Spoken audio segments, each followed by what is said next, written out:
Hi guys! Welcome po sa aking vlog. Ayan, so for this video, I'm gonna do unboxing. So hopefully samahan niyo po ako later.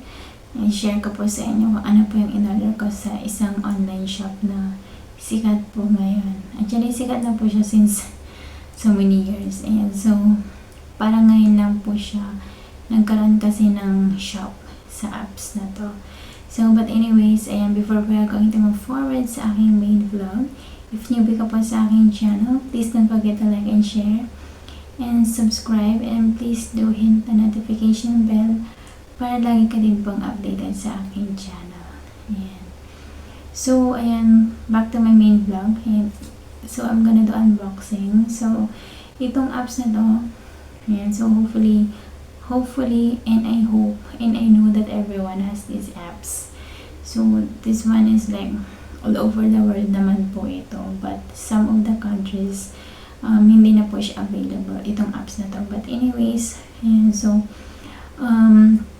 nag-order ako sa TikTok shop na earpods. So hindi naman ako ganun ka-addict gumamit ng earpods. Actually, hindi ako mahilig gumamit ng earpods kasi laging sumasakit yung ulo ko kasi pag nag-earpods ako, pag masyado siyang nabababad. So, but anyways, dahil sales siya, nirecommend ng best friend ko, try mo tong earpods na to. Napaka-light lang daw siya. Then, so I said, let's see, hindi naman siya ganun ka-expensive actually. So, affordable naman siya sa bulsa. Ayan, so, ito guys, I'm sharing you. So, ito na po yun, yung in-order natin sa TikTok shop. So, na-unbox ko na siya. Okay, so kailangan ko rin siya kasing i-check yung tama yung dumating or no. And so, dahil sabi ko kanina, AirPods ko yung ko. So, this is the first one. This is color pink. And the other one is color white. So, ang cutie pie po niya, maliit lang po siya. And then, meron na po siyang kasama USB cord. Ano ba yan? Yan.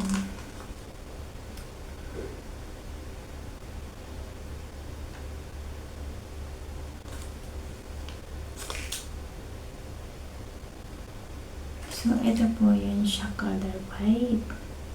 Ang cute po niya, ang liit po niya. Ayan. So, pag tinake off mo siya, ayan. So, umiilaw po siya. Ayan. So, makikita mo din kung ilang percent yung na-charge dito. So, pag na-charge mo na siya, tapos na pag nalubat ng buds, pwede mo na lang siyang ilagay dito again sa case niya at mag-charge na lang siya automatically. And so, hindi mo na kailangan magsaksak all the time. And so, ano naman nakakatamad yun. Charing. Tamad pa talaga ako mag-charge, kaya sabi ng best friend ko, it's better you buy this one. So, ayan guys. Ayan, nag-reflect siya. Ayan. So, cute siya guys. Napaka-convenient niya. Tapos, maliit lang pa talaga siya. Tapos, Bluetooth siya. Madali lang siyang i-connect sa phone. Ayan. And so, sa mga Android po ito, hindi po iPhone na. Hindi ko alam kung pwede siya sa iPhone. Hindi ko pa siya na-try sa iPhone. To-try ko siya po. Ilagay ko na lang po sa description. So, meron siyang kasama, Ito na lang. Meron siya mahanap kung saan. So, ito din yung color pink. Ayan. Ito yung color pink. Yung cute. Ayan. So, umiilaw siya. Ayan. So, dati yung mga headset, diba? Nakaka-hassle. Minsan nahihila-hila yung wire niya. Tapos, madali na lang siyang masira. Tapos, ito ngayon. Convenient na siya. Ayan. Tapos, safe pa siya. Kasi may storage box siyang kasama. So, yun. And, meron din siyang yung wire ng charger na. So, yun.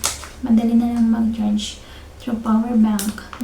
So, ayan guys, so pag nalobot siya, pwede mo siyang i-charge. So, pwede din siya sa power bank. So, napaka-convenient niya guys. So, ayan, so this is only worth $4. Ayan, $4 lang po siya dito sa Singapore. So, naman po niya, affordable. Ayan, masok sa budget. So, yun, you can check it out in the TikTok shop. Ayan, available po sila. Sometimes, nag-going on sale pa sila. And then, yun, minsan, pag nag-clearance sale sila, mas mura siya. So, you can check it out all the time, your TikTok apps. So, ayan guys. So, hopefully, nag-enjoy po guys sa aking unboxing today. Ayan. So, ayan guys, thank you for watching and stay connected. And, ayan guys, God bless and